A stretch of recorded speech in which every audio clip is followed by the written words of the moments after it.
اللہ پاک نے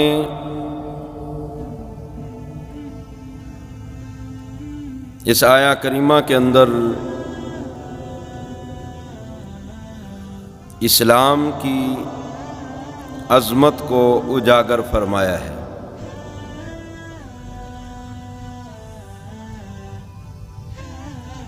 اور یہی دین اسلام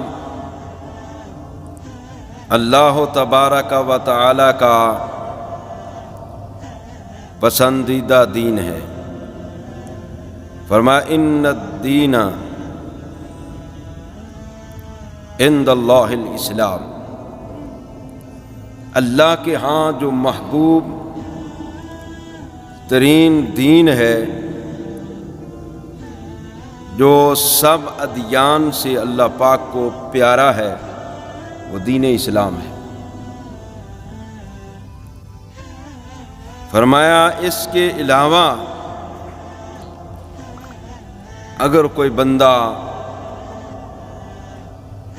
دین لے کر آئے گا، یعنی دین اسلام کے علاوہ، جب اسلام آ گیا ہے اب اسلام ہی سر بلند رہے گا، قیامت تک دین اسلام اور اس کی تعلیمات چلیں گی، اور یہ غالب ہونے کے لیے آیا ہے۔ الاسلام یعلو ولا یعلا، اسلام سر بلند ہے اور سر بلند رہے گا، یہ کبھی بھی مغلوب نہیں ہوگا۔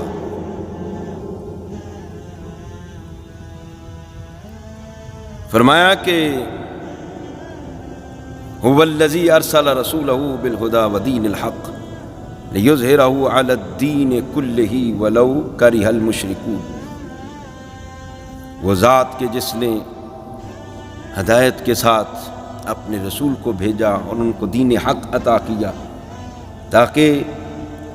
وہ رسول اس دین حق کو تمام ادیان پر غالب کر دے۔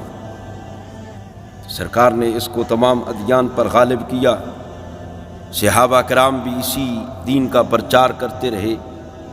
پھر کیسر و کسریٰ کے ایوانوں میں بھی دین اسلام کا جھنڈا لہرایا۔ تو یہ دین غالب ہونے کے لیے آیا ہے۔ اللہ پاک نے مسلمانوں کی حوصلہ افزائی کرتے ہوئے قرآن میں فرمایا وَلَا تَهِنُوا وَلَا تَحْزَنُوا وَأَنْتُمُ الْأَعْلَوْنَ إِن كُنتُم مُؤْمِنِينَ، فرمایا ہمت بھی نہ ہارو، غم بھی نہیں کرنا، انتم العالون، غلبہ تمہارا ہی ہے، لیکن شرط ہے کہ ان کنتم مؤمنین، اگر تم مومن ہو، یعنی اگر مومن سچا ہے، کامل ہے، اللہ رسول سے محبت کرنے والا ہے، تو اللہ نے فرمایا کہ غلبہ تمہارا ہی ہے۔ تو یہ دین اسلام قیامت تک رہے گا، غالب رہے گا۔ مومن ایمان والے اگر مضبوط مومن ہوں گے تو ان پر کوئی بھی غالب نہیں آ سکتا، اور اس دین اسلام کے علاوہ اللہ پاک کی بارگاہ میں کوئی اور دین قبول بھی نہیں ہے۔ وَمَن يَبْتَغِ غَيْرَ الْإِسْلَامِ دِينًا فَلَن يُقْبَلَ مِنْهُ، فرمایا کہ جو دین اسلام کے علاوہ کسی اور دین کی پیروی کرے گا، کوئی اور دین اپنائے گا، یا پچھلے ادیان پر ہی وہ قائم ہے، تو اس سے وہ دین قبول نہیں کیا جائے گا۔ اللہ کی بارگاہ میں دین اسلام ہی قبول ہے۔ جب سے دین آیا اس وقت سے لے کر قیامت تک اگر اللہ کی بارگاہ میں کوئی دین قبول ہے تو وہ دین اسلام ہے، وگرنہ جس نے دین اسلام کو چھوڑا یا جو دین اسلام میں نہ آیا وَهُوَ فِي الْآخِرَةِ مِنَ الْخَاسِرِينَ، تو وہ قیامت کے دن نقصان اٹھانے والوں میں سے ہو، اس کے لیے تو خسارہ ہی خسارہ ہے، نقصان ہی نقصان ہے، بربادی ہی بربادی ہے، تباہی ہی تباہی ہے۔ تو جس نے آج زندگی میں دین اسلام کو قبول کیا اور اس کے احکام پر عمل پیرا ہوا، تو اسلام کو اللہ پاک قیامت کے دن یہ شان عطا فرمائے گا کہ دین اسلام اپنے مسلم کو ماننے والے کو پکڑ کر اللہ کی بارگاہ میں حاضر ہوگا۔ اسلام کہے گا مولا میں اسلام ہوں، یہ میرا مسلم ہے، یہ مجھے ماننے والا ہے۔ تو اللہ فرمائے گا اب تم اس کو اسی طرح آگے لے جاتے جاؤ، جنت تمہاری بھی اور تمہارے ماننے والے کے قدموں کی مشتاق ہے، انتظار کر رہی ہے۔ یہ اسلام مسلمان ہے، اس کی شان ہے۔ لیکن حضور علیہ السلام فرماتے ہیں کہ ایسا وقت بھی آئے گا کہ یدرس الاسلام کما یدرس وشی الصوت، اسلام ایسا پرانا ہو جائے گا جس طرح نقش و نگار والا خوبصورت کپڑا پرانا ہو جاتا ہے۔ یعنی اسلام ہوگا تو صحیح، لیکن اس پر بے عملی کی، بد کرداری کی گرد و غبار اتنی پڑ جائے گی کہ جس طرح ایک نیا کپڑا ہے، خوبصورت ہے، نقش و نگار والا ہے، تو جب اس پر گرد و غبار پڑتا ہے وہ میلا ہوتا ہے تو اس کے نقش و نگار جو ہے وہ مدھم پڑ جاتے ہیں، اس کی وہ ٹھاٹھ باٹھ نہیں رہتی، ہوتا کپڑا وہی ہے، لیکن جب اس پر گرد و غبار پڑتی ہے وہ میلا ہو جاتا ہے، اس کی چمک دمک وہ نہیں رہتی۔ فرمایا ایک وقت ایسا بھی آئے گا کہ اسلام تو ہوگا لیکن اسلام پر بے عملی کی گرد و غبار اتنی آ جائے گی کہ وہ پرانا سا لگے گا، ہوگا تو ضرور لیکن پرانا سا لگے گا۔ حضور فرماتے ہیں یہاں تک اسلام کی حالت ہو جائے گی، یعنی اسلام کے ماننے والوں کی، اسلام تو ہے لیکن اس کے ماننے والوں کی حالت یہاں تک ہو جائے گی کہ حتی لا یدرا ما صیام ولا صلاۃ ولا نسک ولا صدقۃ، لوگوں کو معلوم ہی نہیں ہوگا، پتہ ہی نہیں ہوگا کہ روزہ کیا ہے، صلاۃ نماز کیا ہے، حج کیا ہے، قربانی کیا ہے، صدقہ و خیرات کیا ہے، لوگوں کو اس بات کا علم ہی نہیں ہوگا۔ اسلام تو ہے، اس پر اتنی گرد و غبار آ جائے گی بے عملی کی، لوگ اتنے بے عمل اور دین سے دور ہو جائیں گے، یوں کہہ لیں جہالت اتنی بڑھ جائے گی کہ لوگوں کو پتہ ہی نہیں ہوگا کہ مسجد بھی کوئی شے ہوتی ہے، اس کا احترام بھی کوئی چیز ہے، حج بھی کوئی شے ہے، بیت اللہ بھی ہے، روزہ بھی ہے، روزہ کس طرح رکھنا ہے، اس کا وقت کیا ہے، مہینہ کون سا ہے۔ بس وہ اپنی دنیا کی زندگی میں اتنے مست الست ہوں گے کہ وہ اللہ کے ذکر سے، اس کے احکام سے غافل ہو جائیں گے۔ حضور فرماتے یہ حالت ہو جائے گی وَتَبْقَى طَوَائِفُ مِنَ النَّاسِ، لوگوں میں سے نا کوئی بوڑھے الشیخ الکبیر والعجوز، یا کوئی بوڑھی عورت، بوڑھا بندہ، وہ کیا کہیں گے کہ یقولون ادرکنا آباءنا علی هذه الکلمۃ لا الہ الا اللہ محمد الرسول اللہ، کچھ چند بوڑھے وہ کہیں گے کہ ہم نے اپنے آباء و اجداد سے یہ کلمہ سنا تھا کہ ہم مسلمان ہیں۔ اب مجموعی طور پر تو یہ حالت ہماری نہیں ہے، علم کی بہتات ہے، کلمہ اور کلمے کے تقاضے اور اس کے اسلام کے احکام شرعیہ لوگوں تک باہم پہنچ رہے ہیں، لیکن انٹرسٹ نہیں ہے، توجہ نہیں ہے۔ جب توجہ نہیں ہے، انٹرسٹ نہیں ہے اسلام کے اندر، تو پھر ظاہری بات ہے بندہ جاہل ہی رہے گا۔ تو پھر اب بھی دیکھ لیں کچھ ایسی صورتحال ہے، ہمارے چند بزرگ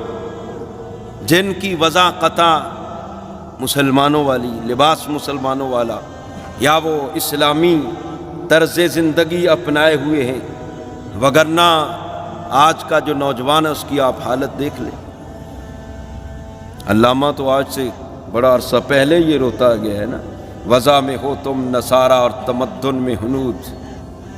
یہ وہ مسلمان ہیں جنہیں دیکھ کے شرمائیں یہود۔ یہ ہماری حالت ہے، اور سرکار کا فرمان سچ اور برحق ہے کہ اسلام سے لوگ اس طرح دور ہوتے جائیں گے انہیں اسلامی کلچر کا، اسلامی تہذیب و تمدن کا پتہ ہی نہیں ہوگا۔ اب وہ نوجوان، وہ بندے، وہ لوگ اپنی خواہشات کے بندے ہوں گے، جیسی اپنی مرضی ہوئی نا ویسا لباس، جیسے اپنی مرضی ہوئی ویسا جناب وہ داڑھی کا سٹائل، وہ بالوں کا سٹائل۔ وہ چونکہ اسلام کی تعلیمات سے لا علمی ہے، جہالت ہے، اب خواہشات کے بندے ہیں لوگ، اسلام کے بندے نہیں۔ حالانکہ مسلمانوں کی یہ حالت تھی۔ حضرت سلمان فارسی، پتہ فارس سے آئے تھے، علامہ اقبال نے ان لوگوں کی شان بھی بیان کی کہ سلمان از فارس، بلال از حبش، یہ حبشے سے آ کر مقام پا گئے، اور سلمان فارس سے آ کر مقام پا گئے۔ اور پھر اسلام کے ساتھ اتنی محبت ہے حضرت سلمان فارسی کی کہ آپ سے ایک مرتبہ پوچھا گیا کہ آپ کے باپ کا نام کیا ہے اور قبیلے کا نام کیا، دادے کا نام کیا ہے؟ تو آپ نے فرمایا تھا سلمان بن اسلام بن اسلام بن اسلام۔ فرمایا سلمان کا باپ بھی اسلام ہے، دادا بھی اسلام ہے، اور اس کا قبیلہ بھی اسلام ہے۔ اتنی محبت ہے، یہ محبت کی طرف اشارہ ہے۔ اس طرح کار بند تھے۔ سرکار نے فرمایا بوڑھا بوڑھی رہ جائیں گے گھر میں یا قبیلے میں، وہ اپنے نوجوانوں کو بتائیں گے کہ ہم نے یہ کلمہ اپنے آباء و اجداد سے سنا تھا، وہ ایسے پڑھتے تھے کہ ہم مسلمان ہیں، لا الہ الا اللہ محمد رسول اللہ۔ تو ہم بھی اسی طرح ہی کہہ رہے ہیں۔ اس لیے ادھر توجہ دینی پڑے گی، خود بھی اور اپنی اولادوں کو بھی اسلام کی طرف راغب کرنا پڑے گا۔ ہم جتنا مال و دولت، دنیاوی تعلیم یا دنیا کو سدھارنے کے لیے اپنی اولاد پر خرچ کرتے ہیں، میں کہتا ہوں اس کا 10واں حصہ یا آپ اس کا 100واں حصہ بھی اپنی اولاد پر تعلیم، دین اسلام کی تعلیم کے لیے خرچ کریں، تو پھر بھی ہماری آنے والی نسل بچ سکتی ہے۔ اسلام پر علامہ اقبال کہتے ہیں ذرا نم ہو یہ مٹی بڑی زرخیز ہے۔ تو بندہ جب اپنے بچوں کو، اپنے خاندان کے نوجوانوں کو اس طرف لانے کی کوشش ہی نہیں کرے گا، وہ تو بھٹکتے رہیں گے جہالت میں، وہ تو اپنی خواہشات کے مطابق زندگی گزارتے رہیں گے۔ قیامت کے دن اسلام کی یہ شان ہے، یہ اعمال جتنے بھی ہم کرتے ہیں نا اللہ کی بارگاہ میں باری باری پیش ہوں گے۔ نماز پیش ہوگی، اللہ فرمائے گا کہ تو خیر پر ہے، روزہ پیش ہوگا، تو بھی خیر پر ہے، سارے اعمال باری باری، اللہ فرمائے گا تم سب خیر پر ہو۔ آخر میں اسلام آئے گا، عرض کرے گا مولا یا رب انت السلام وانا الاسلام، مولا تو سلام ہے، یہ اللہ پاک کی صفت ہے، اور میں اسلام ہوں۔ تو اب اللہ کیا فرمائے گا؟ بکل یوم آخذ و بکا اعطی، اللہ فرمائے گا اسلام کو کہ تیری وجہ سے ہی آج میں لوگوں کی گرفت کروں گا اور تیری وجہ سے لوگوں کو عطا کروں گا۔ یعنی جس نے تیری تعلیمات پر عمل کیا اس کو میں عطا کروں گا، انعام دوں گا، جنت عطا فرماؤں گا، اکرام عطا فرماؤں گا، اپنا دیدار عطا فرماؤں گا۔ اور جس نے تجھے چھوڑا فرمایا اس کو میں پکڑوں گا، اس کو عذاب میں گرفتار کروں گا۔ اس لیے کوئی بھی بندہ مومن ہے تو اس کو غیروں کی طرف للچائی ہوئی نظروں سے نہیں دیکھنا چاہیے کہ یار ہم مسلمان ہیں، دیکھو ہم غریب سے ہیں، یہ لوگ مسلمان بھی نہیں ہیں، بد کردار ہیں، بد عمل ہیں، ان کے پاس دنیا کتنی ہے۔ تو بندوں کو یہ ذہن میں بات رکھنی چاہیے، مسلمانوں کو، مومنین کو، کہ اگر کوئی بندہ بد کردار ہے،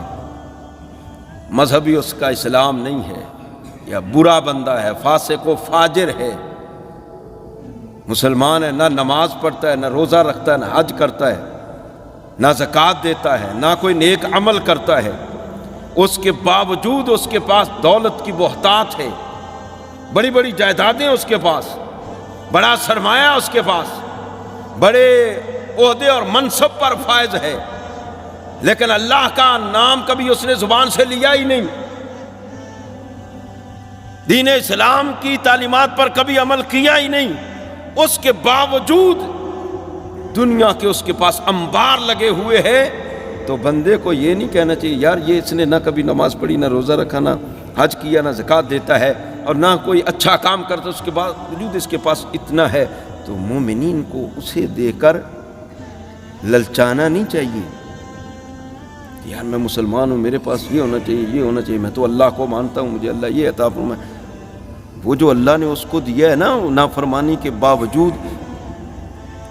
وہ اس کی آزمائش ہے، اس کے لیے اس کا امتحان ہے، اور اللہ پھر رسی ڈھیلی چھوڑتا ہے۔ سورہ انعام 7ویں پارے کے اندر فرمایا اللہ پاک نے فلما نسوا ما ذکروا بہ، فرمایا بس وہ لوگ جب وہ بھول جاتے ہیں اس کو جس کو یاد کرنے کے لیے کہا گیا ہے،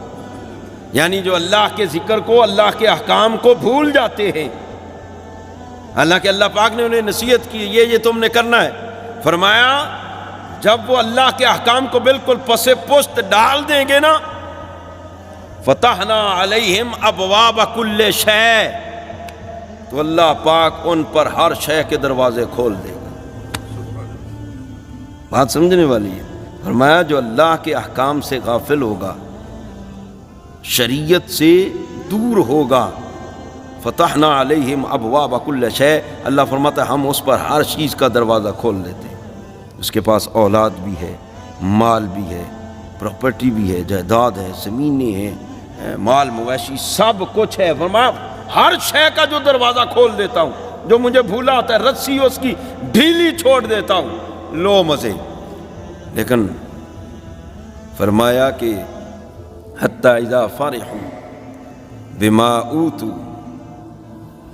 جو کچھ اس کو دیا گیا ہے نا، جب وہ اس کی لذت میں مگن ہوتا ہے اور خوش ہوتا ہے، کسی کو خاطر میں بھی نہیں لاتا، اتنا اس کے اندر تکبر اور غرور آ جاتا ہے،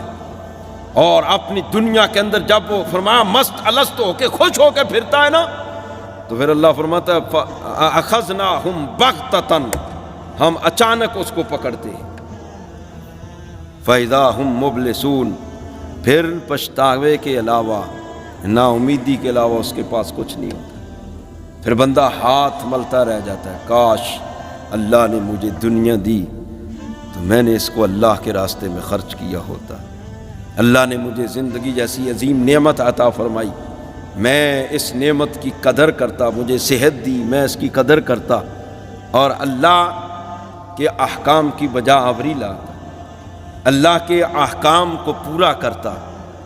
لیکن اب پچھتائے کیا ہو جب چڑیاں چوگ گئیں کھیت، جب اس کی بندہ پکڑ میں، اس کی پکڑ ہے ہی بڑی سخت، ان بطش ربک لشدید۔ ہم جب قرون اولیٰ میں جاتے ہیں نا، یعنی سرکار کا دور ہے، صحابہ کرام کا دور ہے، تابعین کا دور ہے، بڑا ایک سنہری دور تھا۔ حضرت سلمان فارسی کے بارے میں نے بتایا نا کہ اسلام سے ان کو کتنی محبت ہے، کتنا پیار ہے، کہتے میرا خاندان ہی اسلام ہے۔ اسلام کے ساتھ یہ لوگ اتنے مخلص کہ ان لوگوں کو بڑی بڑی آفریں ہوئیں،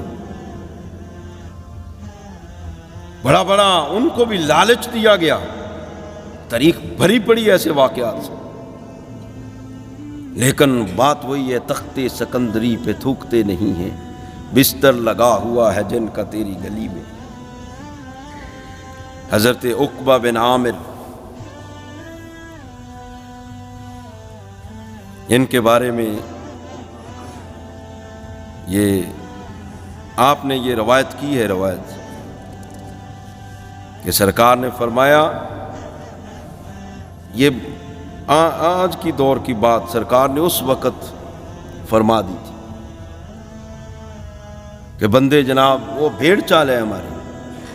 کہ پیسے کے لیے کہاں تک چلے جاتے ہیں۔ پیسہ ہی مذہب ہے، پیسہ مذہب نہیں، یہ دنیا کو دینی حیثیت ثانوی چاہیے، پہلی حیثیت دین کی ہے، دنیا تو بات کی بات ہے۔ حضرت عقبہ بن عامر فرماتے ہیں سرکار نے فرمایا،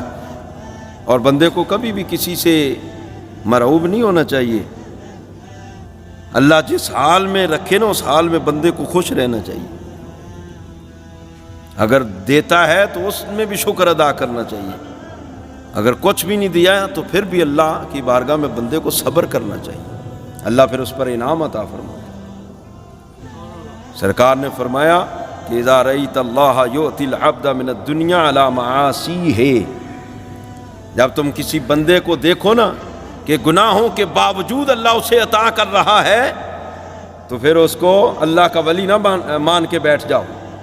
کہ یار یہ اتنا بندہ گناہ گار ہے پھر بھی اس کے پاس ہر شے ہے۔ فرمایا فإنما ہوا استدراج، یہ تو صرف استدراج ہے، یہ شعبدہ بازی ہے، یہ اللہ کی طرف سے آزمائش ہے اس پر کہ گناہ گار ہونے کے باوجود اللہ دے رہا ہے۔ تو بندے کو اس سے مرعوب نہیں ہونا چاہیے کہ بندہ جناب اپنے جو شریعت کے احکام پر عمل کر رہا ہے کسی دنیا دار کو دے کر بندہ اس کے پیچھے چل پڑے۔ دنیا کی کیا حیثیت ہے؟ دنیا یہ اللہ پاک نے انسان کو یا یہ پیدا کی ہے تو اس لیے کہ اس کو بروئے کال لاؤ، اس کو استعمال کرو، بس اس کی حیثیت اتنی ہے، لیکن انسان کی زندگی کا مقصد دنیا نہیں، اس کی زندگی کا مقصد اللہ کی بندگی ہے، اس کی اطاعت ہے، اس کی فرما برداری ہے۔ دنیا آزمائش گاہ ہے، امتحان گاہ ہے، اللہ کبھی بہت زیادہ دے کر آزماتا ہے، کبھی سب کچھ لے کر بھی آزماتا ہے۔ ہر حال میں بندے کو صابر اور شاکر رہنا چاہیے، اور دنیا کی بندہ مومن کے سامنے کوئی حیثیت اور ویلیو نہیں ہونی چاہیے۔ میں ایک دو واقعات صحابہ کے آپ کے گوش گزار کرتا ہوں۔ حضرت مغیرہ بن شعبہ رضی اللہ تعالیٰ عنہ جنگ قادسیہ کے اندر آپ لشکر کے بالکل وسط میں تھے، تو ایرانیوں کی طرف سے، وہ چونکہ آگ پرست تھے، مجوسی تھے، ان کی فوج کا کمانڈر کہنے لگا کوئی آپ کا بڑا آدمی ہے میرے ساتھ آ کے بات چیت کرے تاکہ قتل و غارت سے بچا جا سکے۔ تو آپ چونکہ کمانڈر تھے حضرت مغیرہ بن شعبہ، آپ آگے آئے تو اس نے بڑی کمینی سی گفتگو کی آپ کے ساتھ۔ وہ کہنے لگا کہ انکم معاشر العرب، تم عربی لوگ ہو، قد عرفت الذی حملکم علی المجیء الینا، کہنے لگا ہم جانتے ہیں کہ تم ہمارے پاس کیوں آئے ہو، تمہارے آنے کا مقصد کیا ہے ہم جانتے ہیں کہ تم عرب لوگ ہو، عرب کی سرزمین نہ تو کوئی فصل اگاتی ہے، ریتلا پہاڑی سا وہ علاقہ ہے، وہاں فصلیں نہیں اگتی، تمہاری روٹی نہیں پوری ہوتی۔ انتم قوم لا تجدون فی بلادکم من الطعام، اس نے یہ سیدھی بات کی اور بڑی کمینی گفتگو صحابہ کرام کے سامنے کر رہا ہے۔ ما تشبعون منہ، تم خالی پیٹ لوگ ہو، بھوکے لوگ ہو، وہاں تمہاری روٹی پوری نہیں ہوتی، تم ہمارے ساتھ لڑنے کے لیے آ گئے ہو۔ اس طرح کی اس نے باتیں کی۔ کہنے لگا تم ایسے کرو، ہم تم سے لڑنا نہیں چاہتے۔ مسلمانوں پر اس نے بڑے یعنی غلط قسم کے اس کے نظریات تھے مسلمانوں کے بارے میں، وہ جو اس کے دماغ کے اندر گند تھا وہ سارا اس نے آپ کے سامنے اگلا۔ کہنے لگا فَخُذُوا نُعْطِيكُم مِّنَ الطَّعَامِ حاجَتَكُم، تمہاری ضرورت کے مطابق ہم تم کو راشن پانی دیتے، تمہارا مسئلہ معیشت کا، اس لیے تم ہمارے ساتھ لڑنے کے لیے آ گئے ہو کہ ہم انہیں ماریں گے اور کھانا وغیرہ لے کر، کھانے کی چیزیں لے کر چلے جائیں گے۔ کہنے لگا فَإِنَّا قَوْمٌ مَجُوسٌ وَإِنَّا نَكْرَهُ قَتْلَكُمْ إِنَّكُمْ تَنَجَّسُونَ عَلَيْنَا عَرْضًا۔ یہ بڑی بات اس نے غلط اور سخت کی۔ کہنے لگے ہم قوم مجوس ہیں، مجوسی ہیں ہم یہ بات ناپسند کرتے ہیں کہ ہم اپنی زمین پر تمہارا خون بہائیں اور اپنی زمین کو ناپاک کریں۔ یہ اس نے مسلمانوں کے بارے میں بات، تم کھانا وغیرہ جو بھی مال ہے وہ لے کر جاؤ، لڑو نہ، لڑو گے تو ہم زیادہ، ہم تمہیں مار دیں گے۔ پتہ یہ کیسر اور کسرا یہ سپر طاقتیں تھیں اور صحابہ جائے ان سے ٹکرائے۔ مسلمان کو اللہ پاک نے جرأت طاقت عطا فرمائی۔ اب وہاں پر چاروں طرف جناب مجوسی کھڑے، بڑی فوج ہے ان کی، آپ سامنے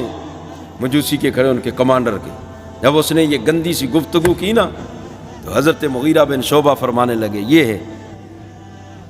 مسلمان، فرمانے لگے واللہ ما ذاک جاءنا، جو تیرا خیال ہے نا کہ ہم روٹی کے لیے آئے ہیں، ہماری تو تربیت ہی ایسی کی ہے، ہم ایک ایک کھجور پر، سرکار کی تربیت کا فیضان ہے، ایک ایک کھجور کھا کر ہم ہفتہ ہفتہ گزار لیتے ہیں، مسئلہ ہماری روٹی کا نہیں ہے۔ آپ فرمانے لگے سنو، ہم اس لیے نہیں آئے، وَلَكِنَّا كُنَّا قَوْمًا نَعْبُدُ الْحِجَارَةَ وَالْأَوْثَانَ، آپ نے فرمایا ہم ایسی قوم تھے، ہم بتوں کی اور پتھروں کی پوجا کرنے والے تھے، ہمیں اگر کوئی پہلے سے زیادہ خوبصورت پتھر مل جاتا ہم پہلے کو پھینک کر دوسرے کی پرستش کرنا شروع کر دیتے تھے، ہم تو ایسے لوگ تھے۔ وَلَا نَعْرِفُ رَبًّا، ہمیں اللہ کا تعارف ہی نہیں تھا، لیکن حتیٰ بعث اللہ الینا رسولا من انفسنا، لیکن اللہ پاک نے ہم پر مہربانی کی کہ اللہ پاک نے ہمیں میں سے ایک رسول مبعوث فرما دیا۔ جب وہ رسول آئے فدعانا الی الاسلام، انہیں ہم کو اسلام کی دعوت دی تو فتبعناہ، ہم نے ان کی اتباع کی۔ اب ان کی تربیت کا اثر ہے، ان کا یہ فیضان ہے کہ خود نہ تھے جو راہ پر اوروں کے ہاتھی ہو گئے، کیا نظر تھی جس نے مردوں کو مسیحا کر دیا، ماں جب تک بکے نہ تھے کوئی پوچھتا نہ تھا تو نے خرید کے انمول کر دیا۔ جب ہم نے ان کی اتباع کی تو اللہ پاک نے قرآن میں ہمارے قصیدے پڑھ دیے، کہیں ہمیں اولئک هم الصادقون کہا، کہیں اولئک هم المتقون کہا، کہیں اولئک هم المؤمنون حقا کہا کہ سچے مومن تو یہی لوگ ہیں، کہیں کلم وعد اللہ الحسنہ کا وعدہ عطا کر دیا، کہیں رضی اللہ عنہ ورضوا عنہ کا سرٹیفکیٹ عطا کر دیا۔ پھر ہماری شان بنی، مقام بنا، مرتبہ بنا، ہماری عظمت کے ڈنکے صرف زمین پر نہیں آسمانوں پر بھی بجنے لگ گئے۔ فرمایا سنو وَلَمْ نُجِئْ لِلطَّعَامِ، ہم کھانے کے لیے نہیں آئے، ہمارا مسئلہ ہماری معیشت کا نہیں ہے، ہم یہاں کھانے کے لیے نہیں بلکہ اسلام کے لیے آئے ہیں، ہم یہاں اسلام کے لیے آئے ہیں۔ ہمیں تو حکم ہوا ہے کہ تم نے پوری دنیا کے اندر اسلام کا پرچم لہرانا ہے، جو تمہارا تابع ہو جائے گا اسلام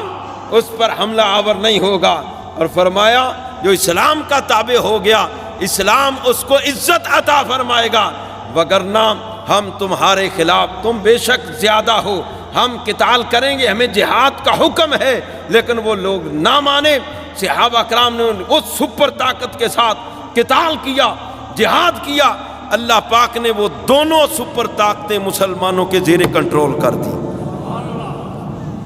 اتنی تک دیکھو نا، وہ بڑی آفریں انہوں نے کی، مسلمانوں نے سب کچھ، تو کیونکہ ان کے سامنے دنیا کی حضرت فاروق اعظم رضی اللہ تعالیٰ عنہ مدینہ شریف کے اندر ہیں، یہی طاقتیں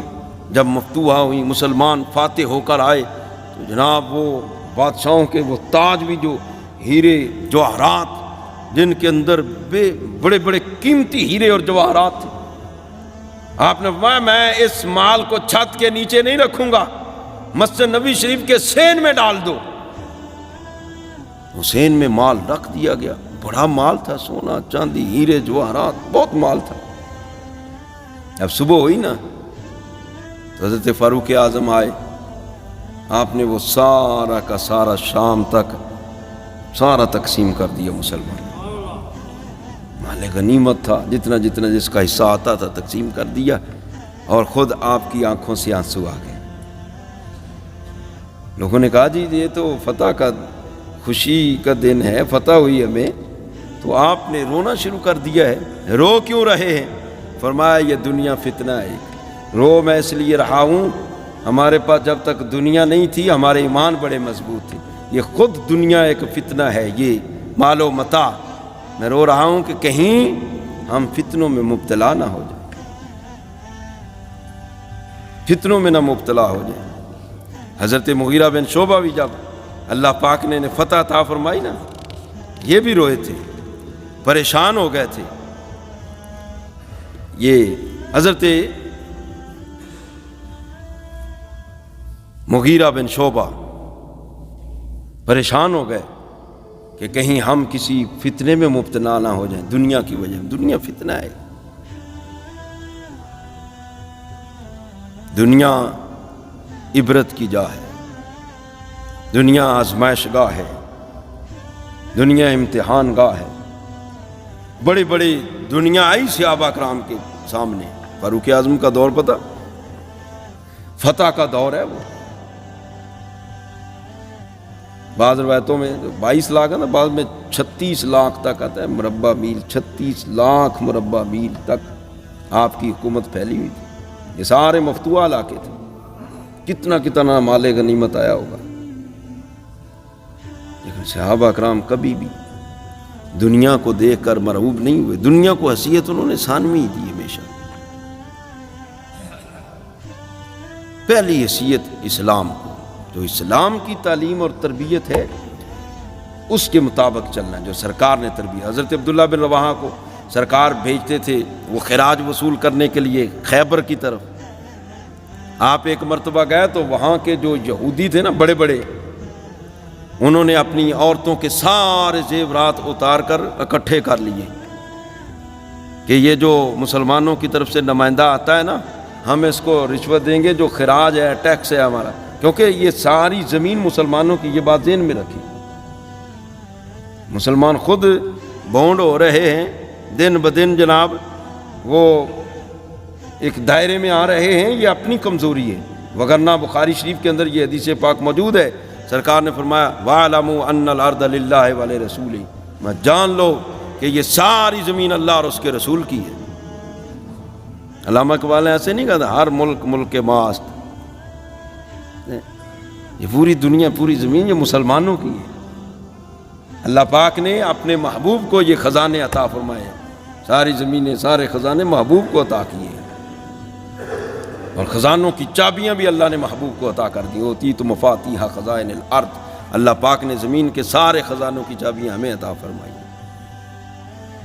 آپ جب وہاں ٹیکس لینے کے لیے گئے، خراج وصول کرنے کے لیے، انہوں نے اپنی عورتوں کے زیورات، ساری عورتوں کے زیورات اتروا کرنا اکٹھے کر کے آپ کے سامنے رکھ دیے، انہوں نے کہا یہ سارے زیورات لے لو، تمہاری دنیا ہی سنور جائے گی، لیکن وہ تم نے تو قلم ہی لانا ہے نا، وہ ٹیکس ہمارا تھوڑا سا کم کر دو، یہ ہمارے لیے دینا بڑا مشکل ہے۔ آپ آڈٹ آفیسر تھے آپ، اور آپ کا ایمان دیکھو کتنا مضبوط ہے، اتنا سونا آپ کے سامنے پڑا ہوا ہے، آپ نے فرمایا تم نے یہ جو کچھ میرے سامنے رکھ دیا ہے نا، اس کا کھانا ہمارے لیے جائز نہیں، ہمارے نبی نے منع فرمایا، جو کچھ مجھے آرڈر ہے میں نے تو وہی کرنا ہے، میں نہ 1 روپیہ کم کروں گا نہ زیادہ کروں گا، میں نے وہی کرنا ہے، جو کچھ تم نے میرے آگے رکھ دیا ہے نا، اس کو ہم رشوت کہتے ہیں، جو کچھ تم نے پیش کیا کیا کہتے ہیں؟ رشوت، فَإِنَّهَا سُحْتٌ، آپ نے فرمایا کہ یہ حرام ہے، گناہ ہے، وَإِنَّا لَا نَأْكُلُهَا، ہم یہ کھا ہی نہیں سکتے، ہماری تربیت ہی ایسی نہیں ہوئی، تختے سکندری پہ تھوکتے نہیں ہیں، بستر لگا ہوا ہے جن کا تیری، یہ اسلام کے فرزند ہیں، مسلمان ہو امانت میں خیانت نہیں کرتا، تو خیانت ہو جانی چاہیے۔ آپ نے فرمایا یہ رشوت ہے، یہ ہمارے لیے حلال نہیں، ہم نہیں لیں گے، جو تمہارا ہمارا معاملہ طے ہوا ہے ہم اس سے بھی 1 حرف آگے پیچھے نہیں ہوں گے، لیکن یہ مال بھی نہیں لیں گے، یہ رشوت ہے، گناہ ہے، حرام ہے، ہم اس کی طرف دیکھیں گے بھی نہیں۔ جب آپ نے یہ کلمات کہے نا تو یہودیوں کے جو علماء تھے وہاں پر وہ سامنے آ گئے، وہ کہنے لگے بِهَذَا قَامَتِ السَّمَاوَاتُ وَالْأَرْضِ، جب تک تم جیسے لوگ زمین پر موجود ہیں نا تو زمین بھی قائم ہے، آسمان بھی قائم ہے۔ جہاں امانت میں خیانت نہیں ہوتی ہے، جہاں عدالت ہوتی ہے، فیصلے صحیح ہوتے ہیں، جہاں حرام خوری نہیں ہوتی، زمین کا نظام قائم دائم رہتا ہے، آسمان کا نظام بھی ان کے اوپر صحیح رہتا ہے۔ پھر وقت پہ بارشیں آتی ہیں۔ جب نیچے کرپشن ہی کرپشن ہو تو پھر بڑا نظام خراب۔ حضرت عمر بن عبدالعزیز رضی اللہ تعالی عنہ، ان کو 5ویں خلیفہ راشد کہا جاتا ہے۔ ان کے پاس نا ان کے ایک گورنر نے خط لکھا کہ ہمیں کچھ فنڈ چاہیے کہ ہم نے شہر کی تعمیر و ترقی کے لیے اس کو خرچ کرنا ہے، ضرورت ہے ہمیں فنڈ کی۔ تو آپ نے پتہ کیا جملہ ارشاد فرمایا تھا؟ آپ نے فرمایا تم اپنے شہر میں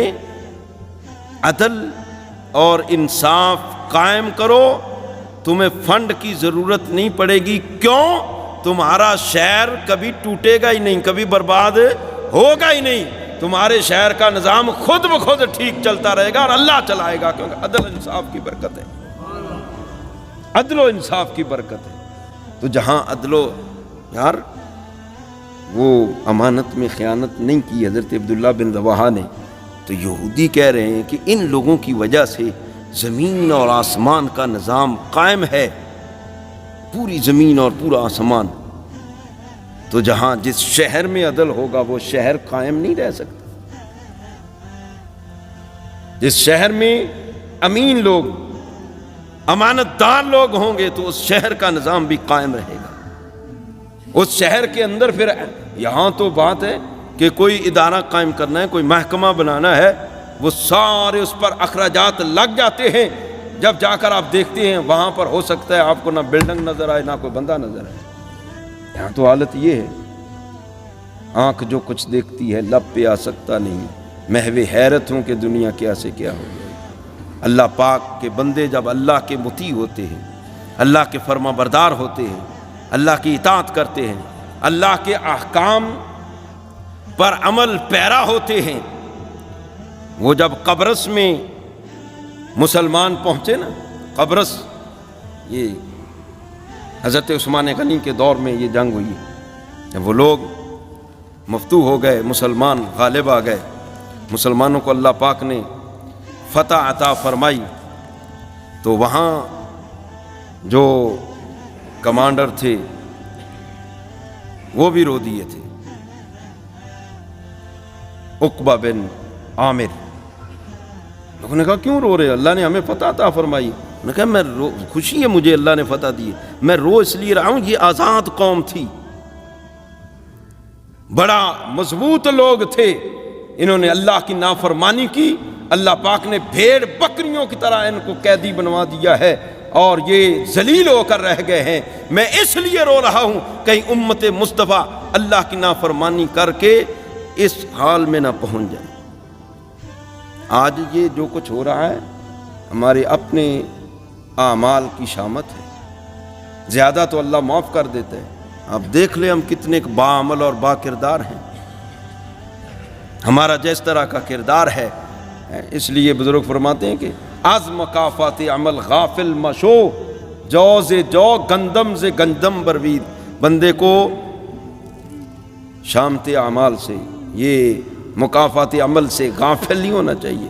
بندہ جو کچھ بوئے گا نا وہی کاٹے گا۔